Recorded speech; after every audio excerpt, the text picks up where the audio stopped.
नेता प्रतिपक्ष ने और हम सब लोगों ने उस दंड प्रक्रिया संहिता के अंदर जो आपत्तियां दर्ज की। क्या बीजेपी में सब कुछ ठीक है? कैलाश मेघवाल जी ने अपनी बात कही, इसको भारतीय जनता पार्टी के अंदर किसी प्रकार के टकराव के रूप में नहीं देखना चाहिए, ये उनका व्यक्तिगत विचार था। सत्य या सियासत? नमस्कार, आप देख रहे हैं न्यूज 18 राजस्थान, आपके साथ मैं हूं अभिषेक। कहा जाता है जिनके घर शीशे के होते हैं वो दूसरों के घर पर पत्थर नहीं फेंका करते। ये कहावत आज भाजपा पर बिल्कुल चरितार्थ होती दिखी। भाजपा अक्सर कांग्रेस में गुटबाजी का दावा करती रही है और खुद को एक संगठित पार्टी बताती रही है, लेकिन इस दावे की पोल तब खुल गई जब सदन की कार्यवाही के दौरान भाजपा विधायक कैलाश मेघवाल ने खुलकर एक संशोधन विधेयक का समर्थन किया, जिसका पार्टी विरोध कर रही है। अब सवाल यह है कि आखिर इसके पीछे कारण क्या है? मेघवाल ने पार्टी लाइन से इतर जाकर सरकार का साथ क्यों दिया? क्या भाजपा का फ्लोर मैनेजमेंट फेल हो गया? क्या पार्टी में गुटबाजी चरम पर है? आज प्राइम डिबेट में चर्चा इसी मुद्दे पर। अब इसमें प्राइम डिबेट के प्राइम सवाल की अगर बात कर ली जाए तो सबसे पहला सवाल यह है कि सत्य का साथ या सियासत की बात। सवाल नंबर 2, पार्टी का फ्लोर मैनेजमेंट क्या फेल हो गया? और सवाल नंबर 3, इनका दिल जलाने को उनकी दिलजोई। तो इन्हीं सवालों के इर्द गिर्द हम चर्चा करेंगे। गेस्ट पैनल से सबसे पहले परिचय करवा दूं, हमारे साथ जुड़ रहे हैं राम नारायण मीणा जी, कांग्रेस नेता है, बहुत स्वागत है राम नारायण जी। साथ ही हमारे साथ जुड़ रहे हैं बीजेपी से सुरेश गर्ग जी। सुरेश जी, बहुत स्वागत आपका। और हमारे साथ जुड़ रहे हैं मिथिलेश जैमिनी जी, वरिष्ठ पत्रकार। मिथिलेश जी, आपका भी बहुत स्वागत है न्यूज 18 राजस्थान पर। सुरेश जी, सबसे पहले आप ही के पास आ रहा हूं, क्या हुआ सर? ऐसा लग रहा है जैसे मैनेजमेंट फेल हो गया। अभिषेक जी, ऐसा कुछ भी नहीं है। क्यों इस तरह का इश्यू बनाया जा रहा है? कांग्रेस के अंदर हालत देखिए ना, कांग्रेस की स्थिति क्या है। उनके जो विधायक है वो मंत्री के ऊपर आरोप लगाते हैं कि साहब वो भ्रष्टाचार में लिप्त हैं। उनके विधायक G23, इनका एक ग्रुप बना हुआ, G23 ग्रुप के जो आदमी है वो कांग्रेस के ऊपर आरोप लगा देते हैं। कभी गुलाब नबी आजाद जी है, कभी आनंद शर्मा जी है, कभी G23 के जितने भी मेंबर्स है वो। तो मतलब बीजेपी में भी ऐसा कुछ है? तो उनके पास में क्या फ्लोर मैनेजमेंट है? लेकिन बीजेपी के अंदर इस तरह की कोई गुटबाजी नहीं है, सब एकजुट है। ये गलतफहमी है कि वही गुटबाजी है। हमारे यहाँ पे कोई गुटबाजी नहीं है, सब है। हमारे वरिष्ठ नेता हैं, पूर्व विधानसभा अध्यक्ष रह चुके हैं, वरिष्ठ नेता हैं, तो इस तरह की कोई गुटबाजी नहीं है। लेकिन कांग्रेस की हालत तो देखिए, आज कितना भ्रष्टाचार चरम सीमा पे राजस्थान के अंदर फैला हुआ है। हर चीज के अंदर भ्रष्टाचार है। आज या तो रीट के एग्जाम के अंदर भ्रष्टाचार देखिए, या जल मिशन के अंदर भ्रष्टाचार देखिए। अब देखिए, आप रीट, RAS इन सभी पे चले गए। मेरा सवाल सीधा सा आपके लिए है, आपकी पार्टी के लिए है। उसको बात को डाइवर्ट करने के लिए इस तरह की बातें की जा रही है। इस तरह का भारतीय जनता पार्टी में किसी तरीके का कोई फ्लोर मैनेजमेंट फेल नहीं हुआ है। भारतीय जनता पार्टी एक है, एक ही रहेगी। ये नहीं तो कैलाश मेघवाल के बारे में कहा गया, कैलाश मेघवाल ने आज जो कहा वो क्या था? अंदर प्रॉब्लम है कांग्रेस के अंदर। देखिए ना आप, कोई भी विधायक है वो मंत्री के ऊपर आरोप लगाया जाता है कि साहब मंत्री इतने पैसे खा रहा है, वो भ्रष्टाचार में लिप्त है, क्यों नहीं मुख्यमंत्री जी उसको हटा नहीं पाते? कांग्रेस के विधायक लगातार है। अभी कल ही संयम लोढ़ा जी ने बोला है कि साहब मुख्यमंत्री जी को सलाह की जरूरत नहीं है, सलाह की जरूरत नहीं है। इसका मतलब कि सुरेश जी, तो मैं तो सवाल आपसे कैलाश मेघवाल का पूछ रहा हूं और आप दुनिया जहान की बातें कर रहे हैं, लेकिन कैलाश मेघवाल के बारे में आप एक शब्द नहीं बोल रहे। मैं कह रहा हूं हमारे सीनियर विधायक है, पूर्व विधानसभा अध्यक्ष रह चुके हैं, हमारे सम्मानीय आदमी है। और तो उनकी बात जो है वो पार्टी लाइन से अलग है। तो अभिषेक जी, कोई किसी तरीके की कोई गुटबाजी नहीं है। नहीं, गुटबाजी में मैं यही पूछ रहा हूं कि क्या वो उस बयान का समर्थन बीजेपी करती है? उसकी दशा देखिए ना, आपने घोषणाएं, उस बयान का संशोधन विधेयक पर जो उन्होंने बात कही आता है तो उसका एग्जीक्यूशन, सुरेश जी, सबसे ज्यादा महत्वपूर्ण अभिषेक जी ये है कि उसमें अमेंडमेंट जो हुआ है उसका एग्जीक्यूशन हो रहा है या नहीं हो रहा। हमारा विरोध वो है कि जब भी आप कोई भी अमेंडमेंट लाए लेकिन उसका एग्जीक्यूशन, क्योंकि चलिए तो सुरेश जी, आप उसका जवाब सीधे तौर पे नहीं दे रहे हैं। क्या पार्टी उनके बयान का समर्थन करती है, उनके साथ है, हां या ना? अभिषेक जी, मैं ये कहना चाहता हूं, पार्टी एक है, एक रहेगी। कहीं पे भी हमारे यहाँ पे कोई विरोधाभास नहीं है। हमारे सीनियर लीडर है कैलाश मेघवाल जी, किसी तरीके का कोई विरोधाभास नहीं तो है। उनके बयान के साथ पार्टी खड़ी है। मैं कह रहा हूं कि ये सब चीजें कांग्रेस की देन है। कांग्रेस के अंदर चीजें होती है, वहां उनके विधायक आरोप लगाते रहते हैं मंत्रियों के ऊपर। कांग्रेस के अंदर ये चीजें होती है, भारतीय जनता पार्टी। चलिए ठीक है सुरेश जी, नहीं है। अब रामनारायण जी, आपके लिए तो आज का दिन बल्ले बल्ले हो गया। बार बार कहा यह जाता था कि कांग्रेस में गुटबाजी है, कांग्रेस के अंदर सारी चीजें हैं, लेकिन हालांकि सुरेश जी इस चीज को तो स्वीकार नहीं कर रहे हैं कि पार्टी में कुछ है, लेकिन आपको क्या लगता है? देखिए, सुरेश जी बहुत सम्मानित सदस्य हैं, लेकिन सुरेश जी शायद अटल बिहारी वाजपेयी जब प्रधानमंत्री थे, या अटल बिहारी जब 1972 का चुनाव हुआ था और जिस समय बांग्लादेश को भी अलग कर दिया था, उसके बाद ये सारी चीजें सुरेश जी को पता नहीं है। अटल बिहारी वाजपेयी ने क्या कहा था, India is Indira, Indira is India, यही नहीं कहा ये देवी है, चंडी है, हमारे देश को बचा लिया दुश्मनों का सत्यानाश। नहीं तो अटल जी तो इस बात का खंडन कई बार कर चुके हैं। रामनारायण जी, अटल जी तो इस बात का कई बार खंडन कर चुके हैं कि उन्होंने ऐसा नहीं कहा था। वो पार्लियामेंट के रिकॉर्ड में जो चीज है उसका खंडन नहीं, वो जब तक वाश नहीं होगा पार्लियामेंट के रिकॉर्ड से। ये अटल जी थे और देश के प्रधानमंत्री बने, ये कंफ्यूज है। यदि भारतीय जनता पार्टी 10 टुकड़ों में भी बढ़ जाएगी तो भी एक ही, 5 भी सदस्य रहेंगे तो एक ही पार्टी रहेगी। ये संस्कारित होने का दावा करते हैं और आरोप दूसरी पार्टी पर लगाते हैं। प्रश्न ये है कि कैलाश मेघवाल केंद्र में मंत्री भी रहे हैं। कैलाश मेघवाल ने अपनी पार्टी के चीफ मिनिस्टर को 5,000 करोड़ रुपए का भ्रष्टाचार का सीधा साधा आरोप भी लगाया है। कैलाश मेघवाल स्पष्टवादिता है और इस एक्ट में बीजेपी बता दी क्या खामी है। यदि कानून को दुरुस्त किया जाता है, मुलजिमों के खिलाफ कोई एक्ट पास होता है ताकि वो उसका डाउट का फायदा नहीं उठा सके, तो कैलाश मेघवाल ने यही तो कहा है कि अच्छा कानून हमें लाना चाहिए था, आप ला रहे हो। यदि कोई अच्छी बात करता है उसके बारे में बोलना चाहिए। अब इनको तो विरोध करना है। आज बीजेपी कोई अच्छा काम करती है तो उसका विरोध नहीं करना चाहिए। प्रजातंत्र का तरीका ये नहीं है कि सामने वाला ठीक काम करे उसका विरोध करे, हमें उसका स्वागत करना चाहिए, विकास में भी सहयोग करना चाहिए, कानून में भी सहयोग करना चाहिए। और आज जो कुछ हुआ वो ठीक वाले बीजेपी वाले किसी तरह से पार्टी को तोड़ने पे, बीजेपी संस्कारित पार्टी नहीं रही है, कहने को संस्कारित है। कांग्रेस में एका है और ये कहना संयम लोढ़ा निर्दलीय विधायक है, ये सही है कि उसको एडवाइजर बना रखा है। उसी बात को बार बार रिपीट करना मेरे समझ के बाहर है। जितना अच्छा बजट आया, भाजपा ने कभी एक भी लाइन की खिलाफत नहीं की। अलावा इसके पैसा कहां से आएगा ये मुख्यमंत्री जाने।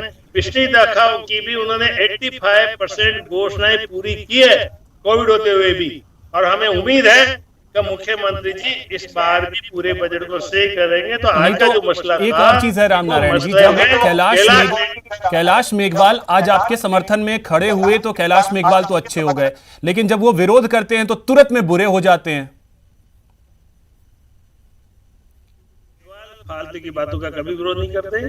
कैलाश मेघवाल इनकी तरह नहीं है, बड़बोला नहीं है। कैलाश मेघवाल सीनियर लीडर हैं।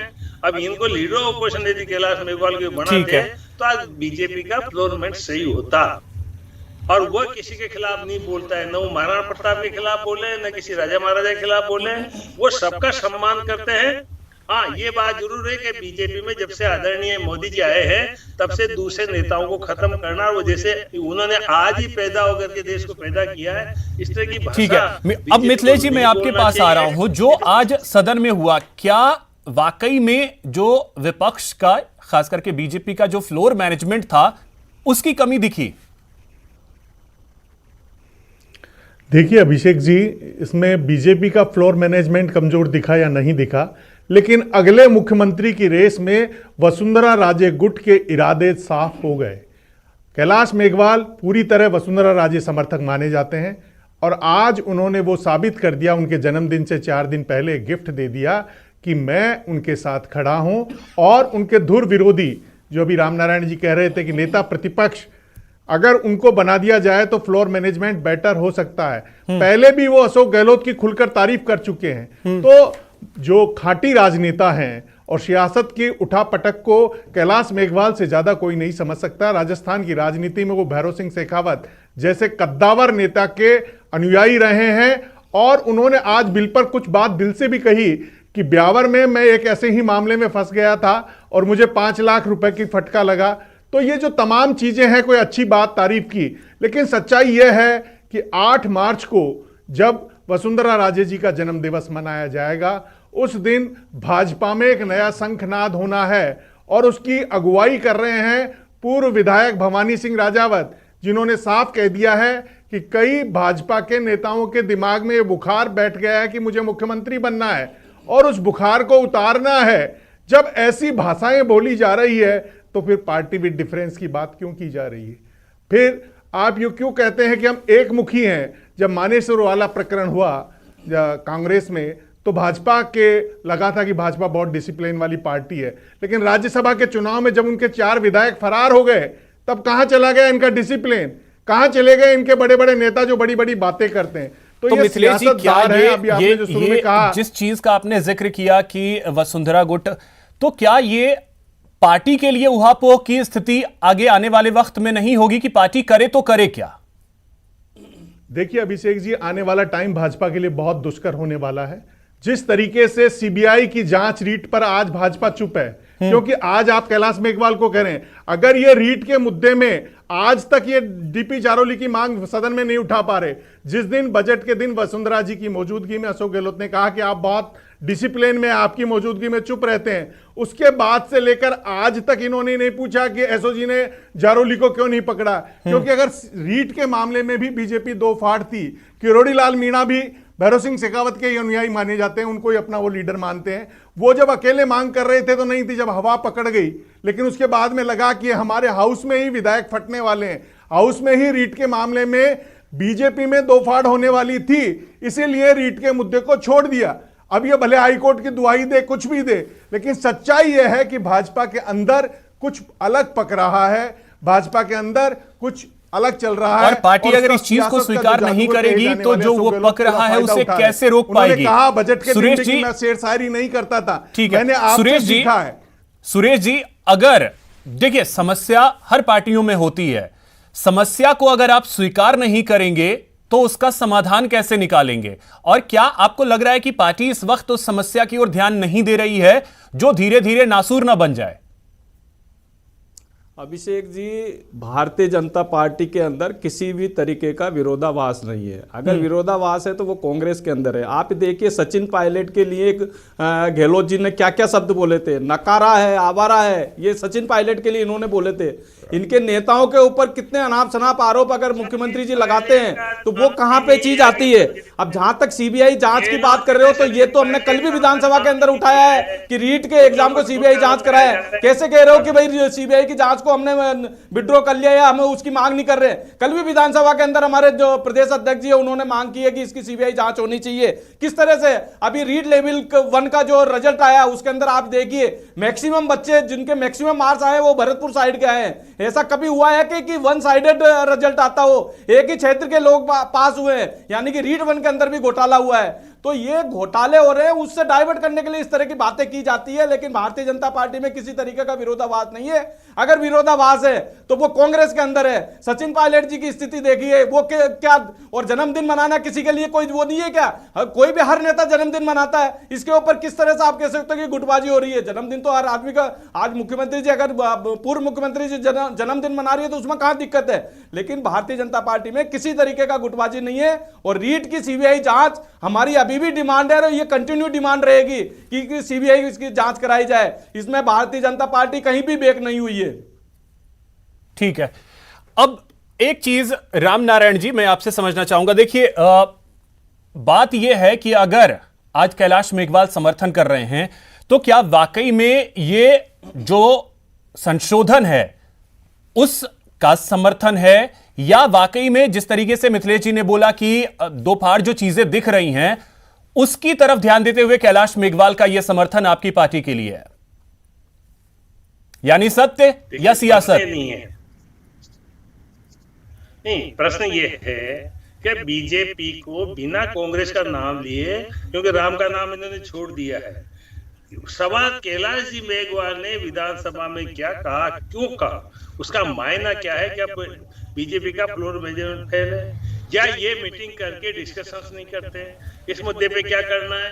सब अपनी अपनी अपनी डबली अपना राग बजा रहे हैं। कैलाश मेघवाल बहुत अनुशासित व्यक्ति है, इसने भैरव सिंह जी से अनुशासन सीखा है और अटल जी के साथ इन्होंने मंत्रिमंडल में ये सहयोगी रहे हैं। इसलिए कैलाश मेघवाल, इससे स्पष्ट होता है कि कैलाश मेघवाल से इन्होंने इसका विरोध करना है, क्योंकि एक्ट जो था, अमेंडमेंट जो है वो बिल्कुल सही है। आप उसको किसी कानूनी दृष्टि से देख लीजिए तो उसमें अपन को अमेंडमेंट में कोई अमेंडमेंट करना था, किसी क्लोज को करना था, बीजेपी को कहना था। इसलिए कैलाश मेघवाल ने जो कुछ कहा, इसके बावजूद भी क्योंकि ये जो लीडर्स है, अभी जो अपने आप को सो कॉल्ड लीडर्स बोल रहे हैं, leader opposition and deputy leader वगैरह, ये जैसे गर्ग साहब कह रहे थे, ये केवल वसुंधरा जी ही इनको दिख रही है और वसुंधरा जी का 8 तारीख दिख रही है और ये मानते हैं कि कैलाश मेघवाल उनके साथ है। कहा कैलाश मेघवाल है, वसुंधरा जी भी बीजेपी के है, हम तो उनको बीजेपी के मानते हैं। और यदि वसुंधरा नहीं आए सामने तो बीजेपी वैसे ही धराशायी हो रही है। इसलिए उसमें प्रश्न ये नहीं, प्रश्न ये है कि कैलाश मेघवाल तो क्या कांग्रेस भी ये चाहती है कि वसुंधरा राजे सामने आए? नहीं, वसुंधरा राजे सामने आएगी और वही मजबूत कैंडिडेट है, वो उसी के आधार में बीजेपी वोट ले सकते हैं। लेकिन कांग्रेस इतनी मजबूत है कि कांग्रेस की सरकार आइंदा बन रही है, कोई भी शासन का जो होता है इतने दिनों का शासन के खिलाफ भावनाओं कहीं जनता में नहीं है। और मुख्यमंत्री जी ने जिस तरह से बजट दिया, जिस तरह से राजस्थान काम हो रहा है, आज यूपी में जाइए जातवाद फैल रहा है, राजस्थान वो चीज नहीं है। मध्य प्रदेश में जाइए किसानों को मारा जा रहा है, ठीक है रामनारायण जी। अब मिथिलेश जी, एक चीज अब मैं आपसे ये चीज समझना चाहूंगा सीधे तौर पे कि जो कैलाश मेघवाल ने कहा, क्या वाकई में उस सत्य का समर्थन या वाकई में, या ये जो बयान है वो सियासी ही है? देखिए अभिषेक जी, सियासतदारों की जुबान से कभी भी सत्य निकल जाए उस दिन बारिश बहुत तेज आएगी। सियासतदार हर कीमत पर अपनी सियासत को साध कर अपना जो साइलेंट मैसेज होता है उसी को साधने के लिए बयान देता है। कोई भी सियासतदार सत्य के लिए राजनीति नहीं करता। एक गांधी जी थे जिन्होंने सत्य के प्रयोग लिखा है। हिंदुस्तान में आज की तारीख में हर सियासतदार उसके पीछे एक साइलेंट मैसेज होता है और उस साइलेंट मैसेज को क्रिएट करके ही बयान देता है। कैलाश मेघवाल जी ने जो भी बयान दिया है वो पहले भी दे चुके हैं। पहले भी वो कह चुके हैं कि मुझे नहीं बोलने दिया जा रहा, मैं दलित समाज से आता हूं। नेता प्रतिपक्ष पर वो टिप्पणी कर चुके हैं, अशोक गहलोत की तारीफ कर चुके हैं। तो जिस समय राज्यसभा के चुनाव थे तब वसुंधरा जी ने बयान दिया कि तीसरा कैंडिडेट खड़ा करने की जरूरत नहीं थी। तो जो तमाम बीजेपी का जो अंदरूनी मैनेजमेंट है वो पूरा बिगड़ा हुआ है। बजट पर जो टिप्पणी की रंगभेद वाली, उस पर इनके जो नेता जो इनके हैं, जो आज की तारीख में पीसी उनके चीफ हैं, बीजेपी के प्रदेश अध्यक्ष हैं, उनको माफी मांगनी पड़ रही है। यानी कहीं ना कहीं मानसिक संतुलन पूरी भाजपा का बिगड़ा हुआ है। 8 में से 7 उपचुनाव ये हार चुके हैं, एक जगह तीसरे विकल्प के रूप में चाह चुके। तो चलिए अब देखना ये होगा कि ये बयान जो है उसके दूरगामी परिणाम क्या होते हैं और वाकई में क्या ये सत्य के साथ खड़ा होना या वाकई में सियासी बयानबाजी है, सिर्फ उस तौर पे देखा जाएगा। ये वक्त बताएगा। फिलहाल बहुत शुक्रिया आप सभी का हमारे साथ जुड़ने के लिए और इस चर्चा में शामिल होने के लिए। फिलहाल इतना ही, नमस्कार।